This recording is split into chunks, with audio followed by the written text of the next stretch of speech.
Did you ever think that something invisible, something we were breathing in decades ago, could still be messing with our mental health today? Wild, right? Sounds crazy, but a new study says it could be true. Millions of Americans struggling with mental health stuff might be because of leaded gasoline? Leaded gasoline, you mean the stuff they took out of cars back in the 90s? Exactly. Feels like forever ago, but this study estimates that over 150 million mental disorder diagnoses in the U.S. alone Wow, that's a lot. could be from lead exposure as kids. Crazy, right?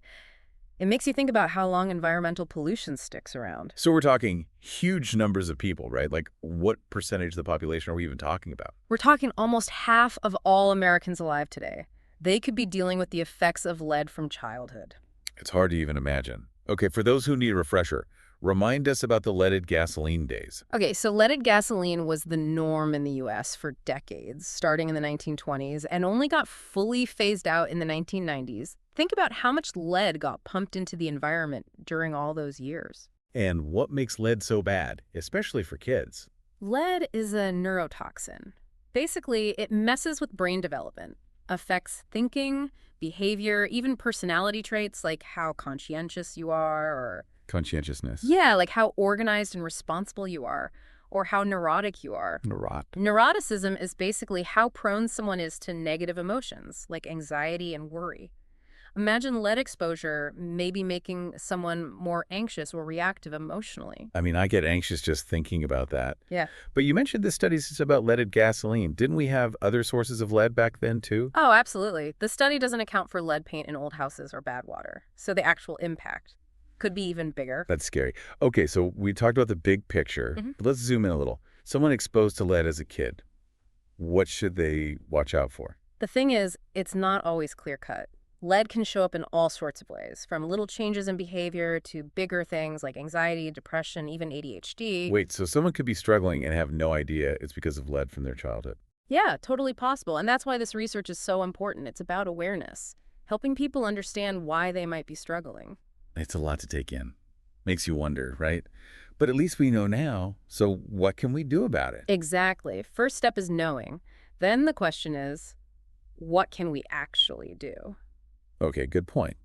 So what can someone who thinks they might have been exposed to lead do? Well, getting tested is key. If you're worried, ask your doctor about a blood level test. Makes sense. But what if it was, like, decades ago? Are those tests even accurate after all this time? Good question. Blood tests are better for recent exposure, but there are other tests, like they can check your bone density or even tooth enamel to see if there's evidence of past exposure. Wow, I had no idea. So let's say someone finds out their lead levels are high. What can they do?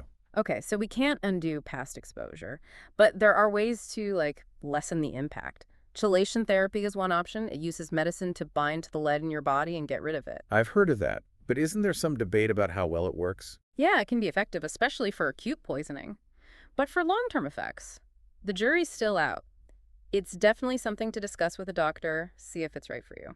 Okay, so besides medicine, are there lifestyle changes that could help? Absolutely. A healthy lifestyle can really protect your brain. Think a good diet, lots of antioxidants, exercise, enough sleep, managing stress. Yeah, all good advice in general. But it's good to know it can help with lead too. But honestly, if you're already struggling, just those basic things can feel overwhelming. Are there, resources out there to help? Of course. Support groups, therapists who specialize in environmental health, even nutritionists. They can give you advice and help you navigate all this. Remember, you're not alone, and there are people out there who get it. That's reassuring to hear. Okay, so we've talked about individual stuff, but it feels like we need a bigger solution here, right? This isn't just a personal problem. Totally agree. It's systemic, needs a collective effort. We need better rules to stop lead contamination and deal with what's already out there. I mean, it's everywhere, right? Where do we even start? It's multi-pronged, for sure. First, we got to get rid of the lead that's still being used. Did you know some planes still use leaded fuel? Seriously. Right. Leaded fuel in planes? I had no clue. Yeah, not many people know, but it's a big source of ongoing emissions. Okay, so eliminating sources is one thing. What else needs to happen? Lead remediation programs are crucial, especially in low-income communities and communities of color. They're hit hardest by lead. Think programs to remove lead paint safely, replace lead pipes, clean up soil. Makes sense, but it sounds like a massive job. Whose job is it to make those changes happen? It's on all of us. We need government action, support from agencies like the EPA, and pressure from people like us. So it's not enough to just take care of ourselves. We have to speak up and demand change. Exactly. Reach out to your representatives, support organizations fighting lead, educate your community. Every voice makes a difference. This is where environmental justice comes in, right? You said low-income communities and communities of color are disproportionately affected. Why is that? A few reasons. Older housing, common in low-income areas, is more likely to have lead paint. These communities might not have the money for testing or cleanup, and unfortunately, they often live near industrial sites or busy roads, more pollution, including lead. It's crazy how much I'm learning.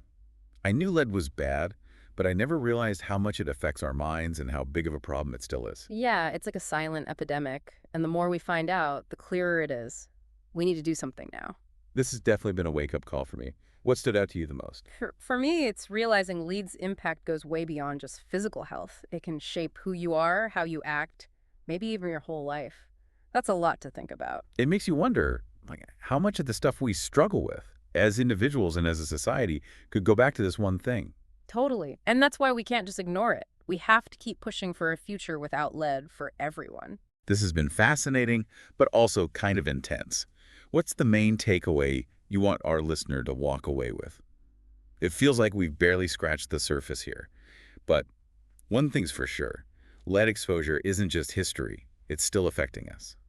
And it's not just about personal health either, right? It's about fairness, too. Absolutely. Even though leaded gas is mostly gone, the effects are still here. And like we said, some communities are way more affected than others. That's just not right. That whole environmental justice thing really got to me. It's like, Yeah. we don't all share the burden of pollution equally. Exactly. Some communities are hit harder by toxins like lead. And a lot of times it's because of things like poverty or discrimination. So it's even more important to fight for a world without lead, right? Absolutely. Knowing about it isn't enough. We need action. Hold polluters accountable, get tougher laws, and help those communities that are hurting. So how do we actually do that? How can we make a real difference? Well, there's a lot we can do. Educate ourselves and our communities about the risks, for starters. We can also support those organizations working to get rid of lead and fight for policies that protect everyone, not just some people. So it's about doing our part, but also using our voices to demand bigger changes. Right. Talk to your representatives, write letters, spread the word on social media. We have to make sure our leaders don't forget about lead poisoning. It feels like a huge task, but at least we know what we're up against. And knowing that we can do something, even something small, feels good. Totally agree. Even small actions add up. It's about starting somewhere and keeping the momentum going, like planting a seed and watching it grow. I like that. It reminds me of that Margaret Mead quote, "Never doubt that a small group of thoughtful, committed citizens can change the world. Indeed, it's the only thing that ever has." Couldn't have said it better myself. We don't have to be superheroes. Just be informed, get involved, and fight for a world where all kids can grow up healthy and safe from lead. This deep dive has been a lot. Eye-opening for sure, but also kind of hopeful. We've learned about a serious problem, but now we have the tools to do something about it. I couldn't agree more. Thanks for joining me on this journey, and thanks to all of you listening. We hope this deep dive made you curious to learn more. Keep researching this important topic and join us in the fight for a lead-free future for everyone. And until next time, keep learning, questioning, and making a difference.